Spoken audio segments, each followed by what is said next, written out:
Katakan bersama saya orang yang paling disayang sama Tuhan. Saya dikuduskan satu kali. Untuk berapa lama? Bilang sama kiri kanan saudara, untuk selama-lamanya. Amin. Yesus sudah mempersembahkan tubuhnya. Karena kenapa dia mempersembahkan tubuhnya? Karena Bapaknya tidak lagi berkenan kepada korban, kepada persembahan. Itu sebabnya Bapaknya menyediakan sebuah tubuh untuk anaknya. Anaknya datang ke dalam dunia ini mempersembahkan tubuhnya. Menguduskan saudara satu kali untuk selamanya. Menghapus perjanjian yang pertama, perjanjian yang berdasarkan hukum Taurat, di mana saudara hidup di bawah perjanjian ini, saudara ada di dalam jalan yang disebut jalan yang lama yang mematikan. Waktu saudara datang sama Tuhan, kemungkinan saudara mati semakin besar. Tapi segala pujian, segala hormat hanya bagi Tuhan kita Yesus Kristus. Dia mempersembahkan tubuhnya, dia mencurahkan darahnya, dia menguduskan saudara satu kali untuk selamanya. Dia membuka satu jalan yang baru yang hidup. Amin. Menegakkan perjanjian yang kedua, perjanjian yang baru berdasarkan kasih karunia. Sehingga saudara dan saya hari ini hidupmu ada di bawah kasih karunia Tuhan. Oleh darahnya hari ini kita punya keberanian. Oleh apa saudara punya keberanian? Oleh darahnya, bukan karena perbuatan baik saudara. Perbuatan baik itu penting, perbuatan benar itu harus. Tapi hari ini bukan karena perbuatan baikmu, bukan karena perbuatan benarmu kamu punya keberanian. Tapi hari ini kamu punya keberanian datang karena darahnya. Dasar saudara punya keberanian datang sama Tuhan karena darahnya. Saudara punya keberanian datang sama Tuhan. Saudara melalui satu jalan yang namanya jalan yang baru yang hidup. Semakin kamu datang sama Tuhan, semakin kami hidup. Semakin kamu diberkati, semakin kamu sehat. Dan kita datang ke satu takhta yang namanya takhta kasih karunia. Apa itu kasih karunia? Sesuatu yang diberikan kepada saudara dan saya gratis. Amin. Sesuatu yang sesungguhnya saudara dan saya tidak layak terima, tapi saudara terima. Inilah takhta yang sekarang kita datang. Hari ini saudara datang ke tempat ini artinya saudara datang ke takhta kasih karunia. Saudara akan menemukan rahmat. Saudara akan menemukan kasih karunia, apapun yang kamu butuhkan hari ini, semuanya akan diberikan kepadamu. Gratis. Katakan bersama saya gratis. Amin. Jadi saudara dan saya menerima segala sesuatunya gratis. Kenapa? Karena Yesus sudah bayar semuanya di atas kayu salib. Amin. Nah hari ini kita akan sama-sama belajar bagaimana caranya kita menyingkirkan semua keraguan-raguan. Supaya kita bisa menerima segala sesuatunya dari Tuhan. Karena masih banyak orang Kristen yang ragu-ragu. Tuhan berkatin saya enggak ya? Tuhan sembuhkan saya enggak ya? Padahal kesembuhan sudah dijamin di atas kayu salib. Berkat sudah dijamin di atas kayu salib. Semuanya diberikan gratis. Tapi banyak orang Kristen yang masih ragu-ragu. Tuhan sembuhkan saya enggak ya? Tuhan berkatin saya enggak ya? Hari ini kita akan sama-sama belajar bagaimana caranya menghapus semua keraguan-raguan. Untuk kita bisa menerima sesuatu dari Tuhan. Kadang-kadang keraguan-raguan itu timbul dari pengajaran yang kita dengar, dari buku-buku yang kita baca. Terkadang keraguan-raguan muncul dari cara berpikir saudara yang terlalu rumit, terlalu complicated. Itu sebabnya saudara harus kembali kepada kebenaran dalam Alkitab dan cara berpikir yang simple. Kenapa? Karena Tuhan saudara, Tuhan saya adalah Tuhan yang simple. Katakan bersama saya Tuhan yang simple. Kita lihat firman Tuhan dari Galatia pasal 4 ayat 1-7. Yang dimaksud ialah selama seorang ahli waris belum akil balik, sedikit pun ia tidak berbeda dengan seorang hamba, sungguh pun ia adalah tuan dari segala sesuatu, tetapi ia berada di bawah perwalian dan pengawasan sampai pada saat yang telah ditentukan oleh Bapaknya. Demikian pula kita, selama kita belum akil balik, kita takluk juga kepada roh-roh dunia. Tetapi setelah genap waktunya, maka Allah mengutus anaknya yang lahir dari seorang perempuan dan takluk kepada hukum Taurat. Ia diutus untuk menebus mereka yang takluk kepada hukum Taurat supaya kita diterima menjadi anak. Dan karena kamu adalah anak, maka Allah telah menyuruh roh anaknya ke dalam hati kita yang berseru, ya Aba, ya Bapa. Jadi kamu bukan lagi hamba melainkan anak. Jikalau kamu anak, maka kamu juga adalah ahli-ahli waris oleh Allah. Ayat yang pertama. Yang dimaksud ialah selama seorang ahli waris belum akil balik sedikit pun, ia tidak berbeda dengan seorang hamba, sungguh pun ia adalah tuan dari segala sesuatu. Di ayat yang pertama ada kalimat yang mengatakan seorang ahli waris belum akil balik. Seorang ahli waris belum akil balik. Dalam Alkitab versi King James terjemahannya adalah child. Seorang ahli waris belum akil balik. Dalam bahasa aslinya, bahasa Yunaninya terjemahannya adalah nepios. Atau kata lainnya teknon. Apa artinya nepios teknon? Apa artinya seorang ahli waris belum akil balik? Terjemahan dalam Alkitab versi King James, child. Kemudian dalam bahasa Yunaninya, dalam bahasa aslinya, karena ini perjanjian baru ditulis dalam bahasa Yunani, bahasa aslinya adalah nepios. Atau kata lainnya teknon. Artinya adalah baby, infant.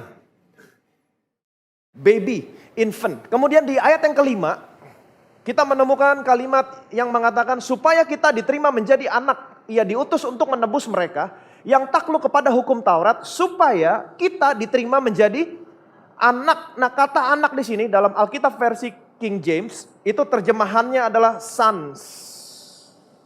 Oke? Sons. Nah, kata anak di sini dalam bahasa aslinya, bahasa Yunaninya, terjemahan dalam bahasa aslinya adalah huios. Huios. Apa artinya huios? Mature son. Anak yang sudah dewasa. Jadi, perhatikan baik-baik. Secara keseluruhan Galatia pasal 4 berbicara tentang bagaimana caranya saudara menerima warisan yang Tuhan janjikan dalam hidup saudara, dalam hidup saya. Oke, saya ulangi. Secara keseluruhan Galatia pasal 4 berbicara atau memberitahukan kepada saudara dan saya bagaimana caranya saudara dan saya menerima warisan yang Tuhan janjikan buat saudara, buat saya. Di ayat yang pertama mengatakan, guys, selama seorang ahli waris belum akil balik, sedikit pun ia tidak berbeda dengan seorang hamba, sungguh pun ia adalah tuan dari segala sesuatu. Selama seorang ahli waris belum akil balik, kalau dia masih baby, masih infant, child, Alkitab mengatakan ia tidak berbeda dengan seorang hamba, sungguh pun ia tuan dari segala sesuatu. Kalau ada seseorang yang kaya raya, mungkin asetnya ratusan miliar, oke, triliun. Kalau dia punya anak, anaknya baru berumur 5 tahun. Tidak peduli berapa ratus mobil mewah yang bapaknya milikin. Tidak peduli berapa ratus perusahaan yang bapaknya milikin. Saya percaya anaknya umur 5 tahun ini, dia belum bisa bawa mobil bapaknya sendiri. Dia belum bisa duduk bersama bapaknya dalam perusahaan untuk ngambil keputusan. Belum bisa. Tetapi sampai batas waktu yang ditentukan bapaknya, maka anaknya baru bisa menerima segala sesuatunya. Jadi dengan kata lain, ayat ini berbicara tentang keadaan bangsa Israel. Waktu bangsa Israel hidup di bawah hukum Taurat, di bawah perwalian Musa. Alkitab mengatakan ketika mereka hidup di bawah hukum Taurat, di bawah perwalian Musa, status mereka adalah nepios, teknon. Apa itu nepios teknon? Baby, infant. Belum bisa menerima warisan. Sekalipun ia tuan dari segala sesuatu. Nah, setelah genap waktunya, Bapa mengutus anaknya. Kapan? Sampai Yesus datang ke dalam dunia ini. Nah, waktu Yesus datang ke dalam dunia ini, sesungguhnya Yesus ingin mengubah status mereka. Yang tadinya baby, infant, nepios, teknon, menjadi apa? Huios, mature son, anak yang sudah dewasa. Itu sebabnya ayat yang keempat. Tetapi setelah genap waktunya, maka Allah mengutus anaknya. Sebelumnya statusnya apa? Nepios, teknon, baby, infant. Seorang anak belum akil balik. Tetapi setelah genap waktunya, maka Allah mengutus anaknya yang lahir dari seorang perempuan dan takluk kepada hukum Taurat. Ia diutus untuk menebus mereka. Siapa? Baby, infant, nepios, teknon. Yang takluk kepada hukum Taurat supaya kita diterima menjadi anak. Kata anak di sini terjemahannya adalah huios. Amin. Jadi Yesus datang ke dalam dunia ini untuk mengubah status mereka. Nah, di sini ada kata diterima. Supaya kita diterima menjadi anak. Nah, dalam Alkitab versi King James terjemahannya adalah adoption. Saudara diadopsi. Tetapi sesungguhnya dalam bahasa aslinya kata adopsi tidak pernah muncul. Apa artinya adopsi? Saudara mengambil anak orang lain menjadi anak saudara. Tidak ada hubungan genetik. Betul? Saya punya kabar baik buat saudara. Saudara dan saya tidak diadopsi. Tapi saudara dan saya dilahirkan kembali dari Allah. Itu sebabnya ada roh Allah di dalam saudara dan saya. Yang percaya boleh bilang amin. Jadi perhatikan baik-baik. Jadi Yesus datang ke dalam dunia ini untuk mengubah status mereka. Bangsa Israel yang hidup di bawah hukum Taurat, statusnya apa? Nepios, teknon, baby, infant. Seorang ahli waris belum akil balik. Yesus datang ke dalam dunia untuk mengubah status mereka. Supaya mereka statusnya diubahkan menjadi apa? Huios. Mature son, anak yang sudah dewasa, yang siap terima janji. Nah ini menarik sekali. Saudara masih ingat perumpamaan yang Yesus katakan tentang seorang anak yang hilang? Saya percaya ini nggak asing lagi buat saudara. Ada seorang bapak, dia punya 2 orang anak. Yang bungsu berkata, berikanlah warisan kepadaku sekarang. Dia minta warisan sebelum bapaknya mati. Oke, bapaknya memberikan warisan kepada mereka. Kemudian anak yang bungsu dia pergi ke negeri yang jauh. Dia borosin semua hartanya habis, miskin, bangkrut, melarat. Kemudian dia mau pulang ke rumah bapaknya. Dia berpikir, saya mau pulang. Saya mau bilang sama bapak, aku telah berdosa terhadap surga, terhadap bapak. Aku gak layak lagi disebut anak bapak. Jadikanlah aku seorang hamba. Jadi dia pulang ke rumah. Perhatikan baik-baik, kenapa dia berani pulang ke rumah? Dia berani pulang ke rumah. Dia tidak mengandalkan perbuatan dia. Kalau dia mengandalkan perbuatan dia untuk pulang ke rumah, saya percaya dia tidak berani pulang ke rumah. Kenapa dia berani pulang ke rumah? Karena dia tahu bapaknya baik. Dia mengharapkan kebaikan hati bapaknya. Waktu dia pulang ke rumah, bapaknya melihat dia dari jauh. Bapaknya berlari, mendapatkan dia, memeluk dia, mencium dia. Dan anak ini berkata, aku telah berdosa terhadap surga, terhadap bapak. Aku gak layak disebut anak bapak. Jadikanlah aku salah seorang hamba. Bapaknya berkata, ayo lekas ambil jubah yang terbaik. Ambil cincin, kenakan kasut, potong lembu tambun, kita pesta. Ambilkan jubah yang terbaik. Jubah yang terbaik di sini bahasa aslinya protos. Asal kata prototype. Jadi prototype. Kemungkinan ini adalah jubah yang pertama kali dibuat, yang terbaik. Kemungkinan ini milik kakaknya. Itu sebabnya kakaknya marah. Nah, kalau saudara perhatikan baik-baik. Bapaknya memberikan segala sesuatunya kepada anak ini. Gratis. Katakan bersama saya, gratis. Bapaknya memberikan kepada anak yang bungsu ini gratis. Itu sebabnya waktu kakaknya melihat dan tahu apa yang bapaknya lakukan kepada anak ini, kakaknya marah. Lukas 15, perhatikan baik-baik. Tetapi ia menjawab ayahnya, katanya, telah bertahun-tahun aku melayani Bapa dan belum pernah aku melanggar perintah Bapa. Tetapi kepadaku belum pernah Bapa memberikan seekor anak kambing untuk bersukacita dengan sahabat-sahabatku. Tetapi baru saja datang anak Bapa yang telah memboroskan harta kekayaan Bapa bersama-sama dengan pelacur-pelacur, maka Bapa menyembelih anak lembu tambun itu untuk dia.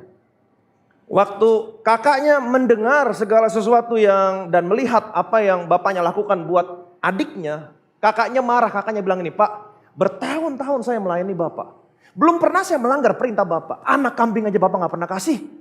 Sedangkan anak Bapak yang baru saja berdosa, menghamburkan harta Bapak bersama pelacur-pelacur, Bapak potongin anak lembu. Nah, di sini dikatakan apa? Ayat 29. Tetapi baru saja datang anak Bapak.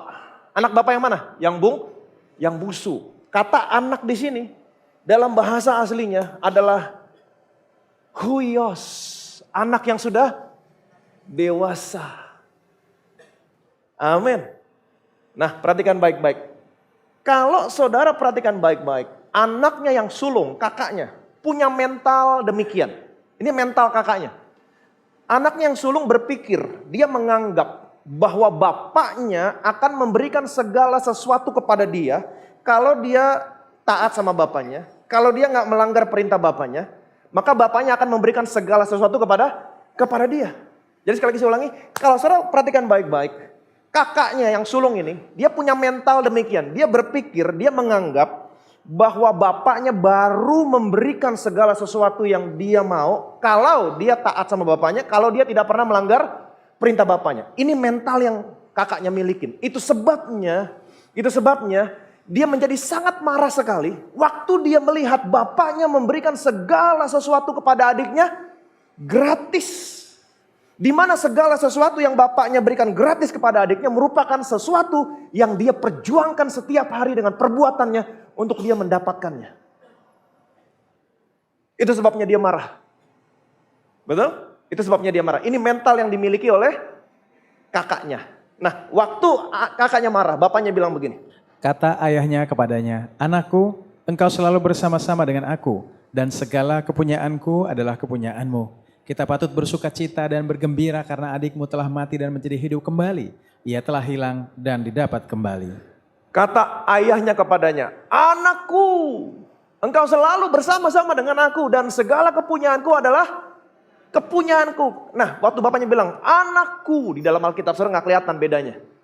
Yang bungsu juga disebut anak, yang besar juga disebut anak. Tetapi dalam Alkitab saudara nggak kelihatan. Tapi kalau lihat bahasa aslinya kelihatan. Bapaknya berkata kepada yang sulung, "Anakku." Bahasa aslinya apa? Apa aslinya? Teknon. Apa artinya teknon? Baby.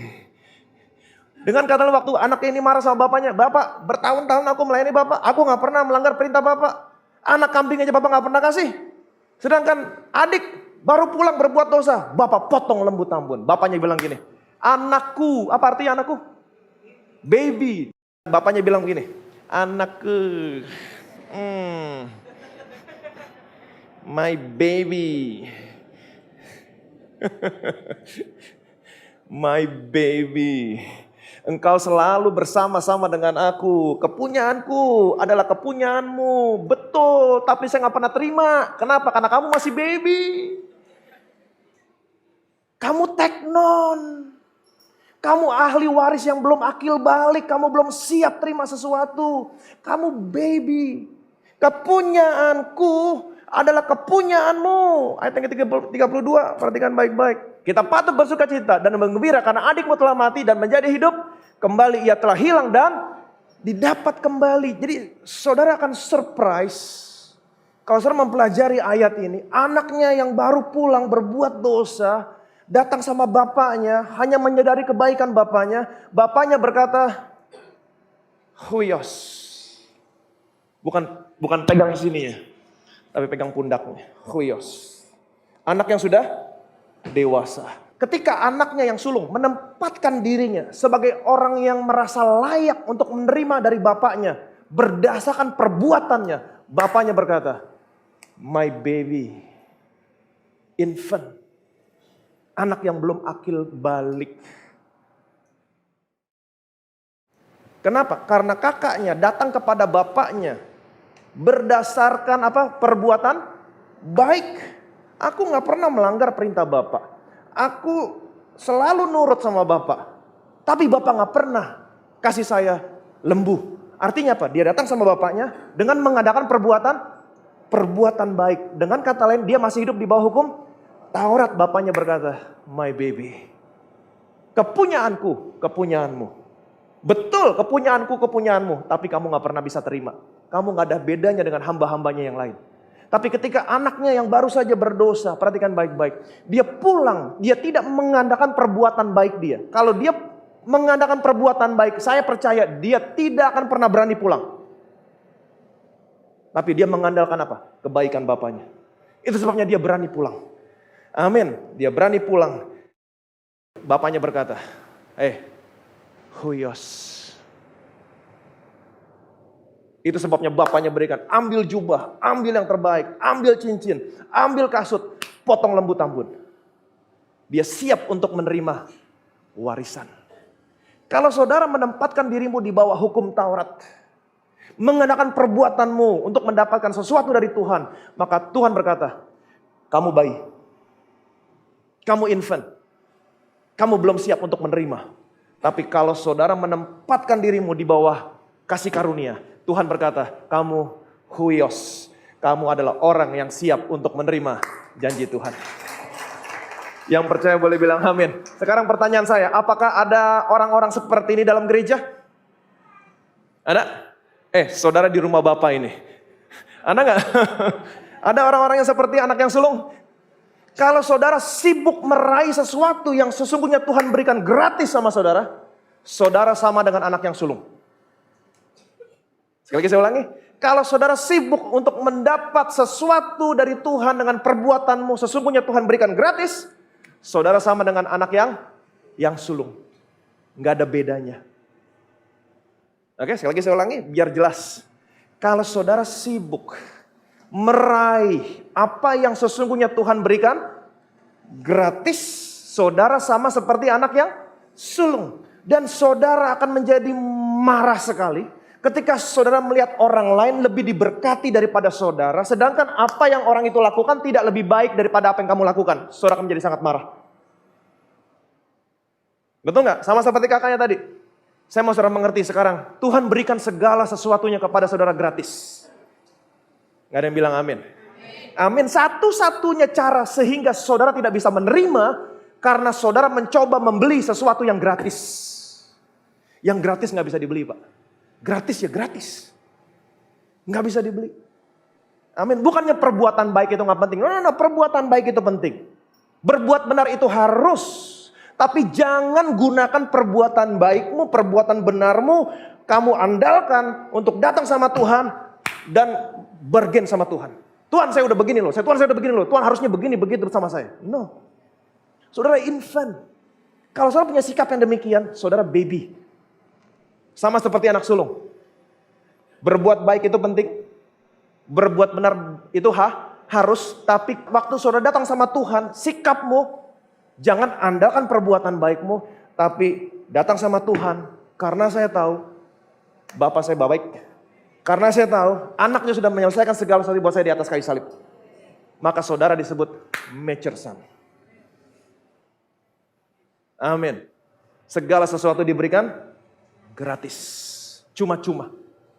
Satu-satunya cara saudara gak bisa menerima. Karena saudara mencoba membeli apa yang Tuhan berikan gratis.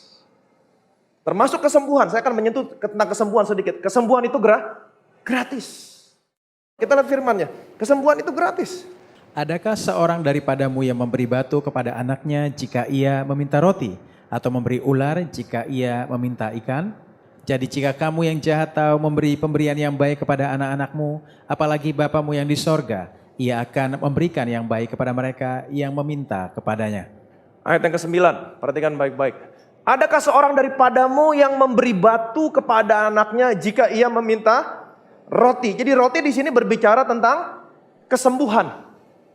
Saudara masih ingat ada seorang perempuan dari Kanaan yang datang sama Yesus mengharapkan kesembuhan untuk anaknya yang terikat roh jahat. Yesus berkata begini, aku hanya diutus kepada domba-domba yang hilang dari umat Israel. Coba lihat ayatnya, perhatikan baik-baik. Jawab Yesus, aku diutus hanya kepada domba-domba yang hilang dari umat Israel. Tetapi perempuan itu mendekat dan menyembah dia sambil berkata, Tuhan, tolonglah aku. Tetapi Yesus menjawab, tidak patut mengambil roti yang disediakan bagi anak-anak dan melemparkannya kepada anjing.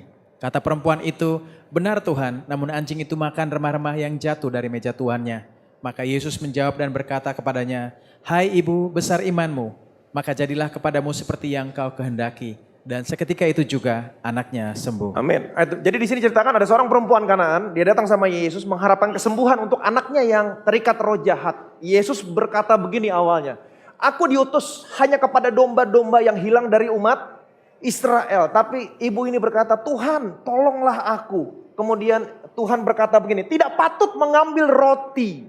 Katakan bersama saya roti. Yang disediakan bagi anak-anak dan melemparkannya kepada anjing. Jadi roti di sini berbicara tentang kesembuhan. Amin. Jadi pada awalnya kesembuhan bahkan keselamatan hanya dikhususkan bagi siapa? Bagi bangsa Israel, bagi orang Yahudi. Itu sebabnya Tuhan berkata tidak patut mengambil roti yang disediakan bagi anak-anak dan melemparkannya kepada anjing. Nah, pada zaman itu orang Israel, orang Yahudi menyebut orang-orang yang tidak mengenal Tuhan dengan sebutan apa? Anjing. Kasar ya emang. Apa jawab ibu ini? Apa jawab? Ayat 27, perhatikan baik-baik. Benar Tuhan, namun anjing itu makan remah-remah yang jatuh dari meja tuannya. Apa artinya? Gratis. Nggak perlu bayar. Amin. Maka Yesus menjawab dan berkata, hai ibu, besar imanmu, maka jadilah kepadamu seperti yang kau kehendaki. Dan seketika itu juga, apa terjadi? Anaknya sembuh, anaknya sembuh. Apa yang saya mau sampaikan sama saudara? Kalau saja orang yang tidak mengenal Yesus, makan remah-remahnya saja, bisa sebegitu mudahnya menerima kesembuhan gratis. Apalagi saudara. Saudara adalah anak-anaknya. Saudara bukan makan remah, tapi saudara makan roti yang disediakan di atas meja. Artinya kesembuhan adalah hakmu. Amin. Hari ini yang sakit sembuh. Gratis. Satu-satunya cara saudara gak bisa menerima karena saudara mencoba membeli apa yang disediakan gratis. Yang gratis gak bisa dibeli. Gratis ya gratis. Amin. Jadi jangan mencoba membeli. Nah, adakah seorang daripadamu yang memberi batu kepada anaknya? Nah, anaknya di sini apa? Huios. Anak yang sudah dewasa. Amin. Adakah seorang daripadamu yang memberi batu? Batu di sini berbicara tentang apa? Hukum Taurat. Karena hukum Taurat ditulis pada 2 buah lo batu. Memberi roti kepada anaknya. Roti berbicara tentang kesembuhan. Nah, perhatikan baik-baik. Kalau anak saya lapar malam-malam, Dedi, saya lapar. Apakah saya bilang sama anak saya, karena kamu nakal hari ini, maka hari ini tidak ada makanan. Tunggu sampai besok kamu gak nakal, baru besok kamu bisa makan. Apakah demikian? Tidak. Kalau saudara datang sama Tuhan sakit, Tuhan sembuhkan saya. Apakah Tuhan bilang gini, tunggu kamu sampai gak berdosa dulu? Kalau kamu gak dosa, baru saya sembuhin.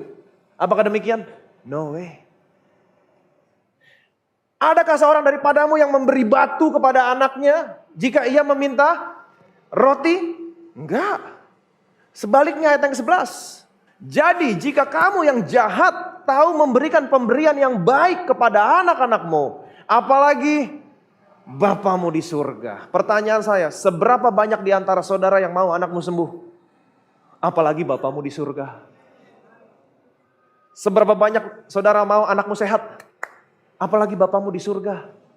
Amin. Semua Injil, Matius, Markus, Lukas, Yohanes mencatat Yesus berkata begini. Yesus berkata begini, barang siapa melihat aku, dia melihat Bapa. Jadi kalau saudara mau lihat isi hatinya Bapa, lihat isi hatinya Yesus. Amin. Alkitab mencatat semua orang yang sakit yang datang sama Yesus, semuanya disembuhkan. Amin. Yesus berjalan keliling berbuat baik sambil menyembuhkan orang. Alkitab tidak pernah mencatat Yesus berjalan keliling memberikan orang sakit. Gak pernah. Yesus gak pernah ketemu orang yang sehat. Kamu terlalu sehat, saya kasih kusta sedikit.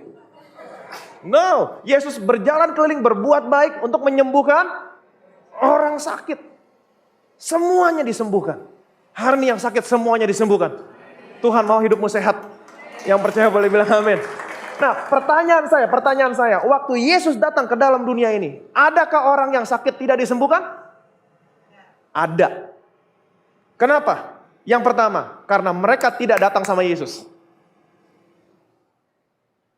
Yang kedua, kenapa? Setiap kali Yesus menyembuhkan orang sakit, ini kalimat yang sering Yesus katakan, "Hai ibu, imanmu telah menyelamatkan." Jadi Yesus butuh iman saudara untuk kesembuhan. Amin. Iman yang bagaimana? Seperti yang tadi saya katakan, semua orang yang datang sama Yesus, semuanya disembuhkan. Dan setiap kali mereka disembuhkan, Tuhan berkata, imanmu telah menyelamatkan kau. Jadi apa itu iman? Kalau saudara datang sama Tuhan, Tuhan menyebut itu iman. Simple. Tuhan adalah Tuhan yang simple. Kamu datang sama Tuhan, Tuhan berkata, imanmu. Nah, sekarang pertanyaan, iman yang bagaimana? Matius pasal 21, ayat 21.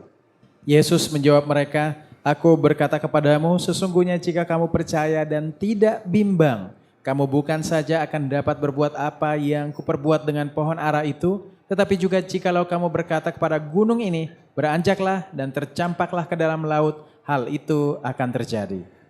Yesus menjawab mereka, "Aku berkata kepadamu, sesungguhnya jika kamu percaya dan tidak bimbang, kamu bukan saja dapat berbuat apa yang kuperbuat dengan pohon ara itu, tapi juga jikalau kamu berkata kepada gunung ini, beranjaklah dan tercampaklah ke dalam laut, hal itu akan terjadi. Aku berkata kepadamu, sesungguhnya jika kamu percaya." Saya percaya, kita punya iman. Saudara punya iman, saya punya iman. Itu sebabnya kita disebut orang beriman. Tapi Pak, iman saya kecil, no problem. Di Injil yang lain Yesus berkata, sekalipun imanmu sebesar biji sesawi, sekalipun imanmu kecil, no problem. Kamu bisa berbuat seperti apa yang aku perbuat. Amin. Saya gak punya iman, gak masalah. Kita sudah pernah belajar, gantungkan imanmu kepada imannya siapa?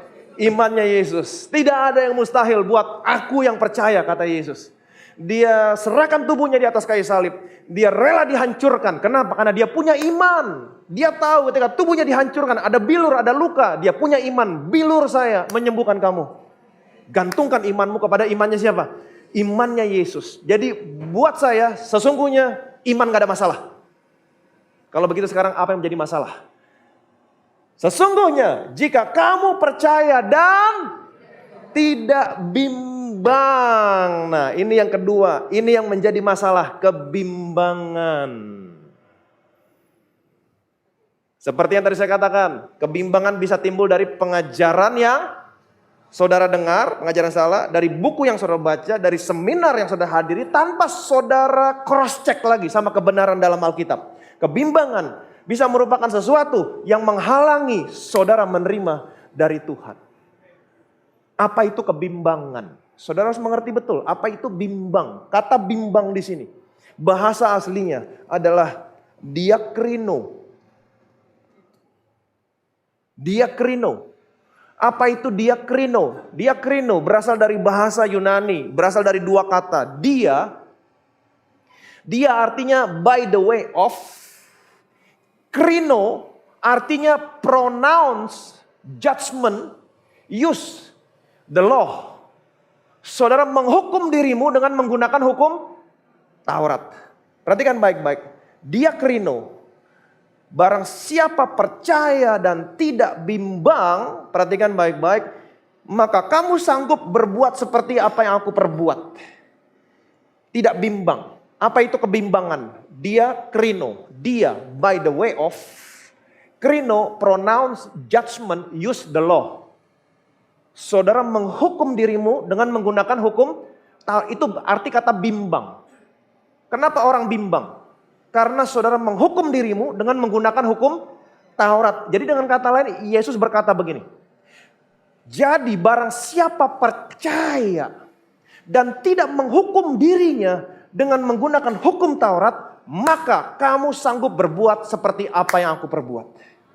Jadi dengan kata lain, kenapa orang Kristen tidak bisa menerima sesuatu dari Tuhan, tidak bisa menerima kesembuhan dari Tuhan? Karena ada penghukuman di dalam hatinya.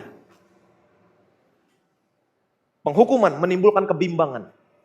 Karena saudara masih menempatkan dirimu di bawah hukum Taurat. Dengan kata lain saudara berkata begini, saudara berbuat sesuatu yang salah, kemudian saudara sakit. Saudara berpikir, Tuhan sembuhkan saya enggak ya? Karena saya masih begini, karena saya masih begitu. Tuhan berkatin saya enggak ya? Karena saya masih begini, karena saya masih begitu. Kemudian timbul apa? Kebimbangan. Tuhan berkatin saya enggak ya? Tuhan sembuhkan saya enggak ya? Karena saya masih begini, karena saya masih begitu. Dengan kata lain, saudara mengandalkan perbuatanmu untuk mendapatkan sesuatu yang sesungguhnya Tuhan berikan gratis. Itu sebabnya saudara gak bisa terima. Kalau saudara berpikir, Tuhan berkatin saya gak ya? Karena saya masih begini, karena saya masih begitu. Kalau saya balik pikiran saudara, dengan kata lain saudara berpikir, oh Tuhan baru berkatin saya, kalau saya begini, saya begitu. Dengan kata lain saudara mencoba untuk membeli apa yang sesungguhnya Tuhan berikan gratis. Ketika saudara datang kepada Tuhan dengan sikap yang demikian, Tuhan berkata, infant, baby, my baby. Kamu belum bisa menerima. Perbuatan baik itu penting. Berbuat benar itu harus. Tapi kalau saudara datang kepada Tuhan, karena saudara tahu apa yang sudah anaknya lakukan di atas kayu salib. Saudara datang sama Tuhan, punya keberanian. Jangan andalkan perbuatanmu. Kalau kamu andalkan perbuatanmu, akan ada kebimbangan. Diakrino. Nah ini yang membuat saudara gak bisa terima. Singkirkan semua kebimbangan. Amin. Datang bukan karena perbuatanmu. Datang karena apa yang anaknya sudah lakukan di atas kayu salib. Darahnya sudah tercurah. Menguduskan saya satu kali untuk selamanya. Datang mengandalkan apa yang anak lakukan. Maka waktu saudara datang dengan sikap yang demikian, Allah akan berkata, my sons. My sons. Bukan my baby. Tapi apa? My sons. Kamu siap untuk menerima semua yang Dia janjikan. Yang percaya boleh bilang amin. Saudara mengerti sampai di sini? Saya berharap jemaat di tempat ini semuanya huyos. Bukan teknon. Bukan baby. Jadi jangan lagi pernah datang sama Tuhan berkata, Tuhan saya udah begini loh. Saya udah puasa loh 40 hari. Seharusnya Tuhan sembuhin saya dong. Saudara bernegosiasi, saudara berperkara sama Tuhan mengandalkan perbuatanmu. Saudara berpikir setelah saudara berpuasa, berdoa dan lain, bukannya berarti nggak penting. Berdoa itu penting. Berdoa itu harus sebagai bentuk hubunganmu dengan Tuhan. Baca Alkitab penting karena itu makananmu. Kamu bukan hidup dari roti saja, tapi dari firman yang keluar dari mulut Tuhan. Tapi kalau saudara mengandalkan perbuatanmu, Tuhan saya sudah begini, saya sudah begitu. Berperkara sama Tuhan dengan perbuatanmu, Tuhan berkata, baby, my baby. Kamu sama seperti seorang ahli waris yang belum akil balik, gak ada bedanya dengan hamba. Kamu gak bisa terima segala sesuatu. Tapi puji Tuhan, Yesus datang ke dalam dunia ini. Dia mempersembahkan tubuhnya, mencurahkan darahnya, menguduskanmu satu kali untuk selamanya. Amin. Dia sudah membuka satu jalan yang baru. Jalan yang baru dan yang hidup. Dan hari ini dia mau kamu punya keberanian. Sama seperti anak yang bungsu.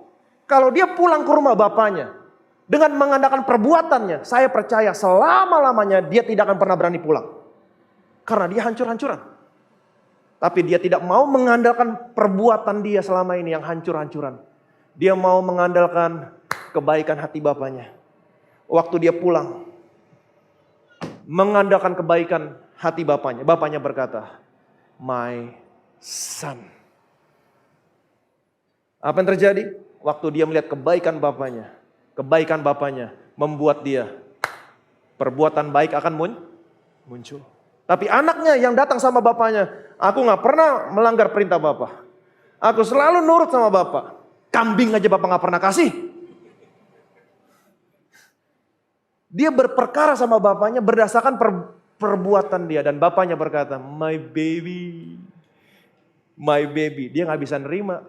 Kepunyaanku, kepunyaanmu.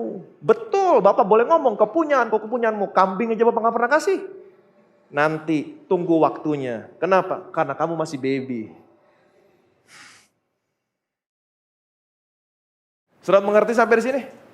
Kenapa sudah diam? Jangan-jangan semua teknon di sini. Saya mau saudara mengerti, menangkap spiritnya. Amin. Supaya saudara diubahkan hari ini. Jangan lagi berperkara sama Tuhan berdasarkan perbuatanmu. Berbuat baik itu penting, berbuat benar itu harus. Tapi waktu kamu datang sama Tuhan, sadarilah. Semua berkat yang saudara butuhkan hari ini, itu semuanya gratis. Jangan mencoba membeli sesuatu yang gratis. Enggak bisa. Jadi datang sama Tuhan, jangan andalkan perbuatanmu. Jangan berperkara sama Tuhan dengan berkata, Tuhan kan saya sudah begini, saya sudah begitu, saya sudah begini, saya sudah berdoa 5 jam sehari, saya sudah baca Alkitab 10 pasal setiap hari. Saudara akan menjadi sangat marah ketika saudara melihat orang lain lebih diberkati daripada saudara yang sesungguhnya yang tidak pernah berdoa dan tidak pernah baca Alkitab. Kamu marah. Kenapa? Karena kamu mencoba membeli sesuatu yang Tuhan berikan gratis. Amin. Dia tidak pernah baca Alkitab. Dia tidak pernah berdoa. Dia diberkati. No problem. Ketika dia diberkati, dia akan baca Alkitab. Ketika dia diberkati, dia akan berdoa lebih daripada kamu. Kebaikan Tuhan akan menuntun orang kepada pertobatan yang sesungguhnya. Jadi mulai hari ini, datang sama Tuhan. Ingat, tahtanya adalah tahta kasih karunia. Apa itu kasih karunia? Gratis. Dia berikan cuma-cuma sama saudara. Bagaimana caranya datang ke tahta kasih karunia? Jangan punya mental untuk membeli. Jangan. Karena gratis. Jadi datang, jangan andalkan perbuatanmu. Tapi datang, andalkan apa yang sudah anaknya kerjakan di atas kayu salib. Punya keberanian. Datang. Maka Tuhan akan berkata, my sons. Saudara siap untuk menerima semua yang dia janjikan dalam hidupmu, dalam hidup saya. Yang percaya boleh bilang amin. Oke, jadi hari ini saudara adalah huios. Anak yang sudah siap terima janji. Jangan ada keraguan. Amin. Singkirkan semua keraguan. Singkirkan semua diakrino. Jangan lagi menghukum dirimu dengan menggunakan hukum Taurat. Dengan kata lain, datang sama Tuhan, jangan mengadakan perbuatanmu. Tapi apa yang anaknya sudah lakukan di atas kayu salib. Punya keberanian, datang, maka Tuhan akan berkata, my son, huios, kamu adalah anak yang siap untuk menerima janji Tuhan. Berikan kemuliaan yang meriah bagi nama Yesus. Bapa dalam surga, kami bersyukur Tuhan.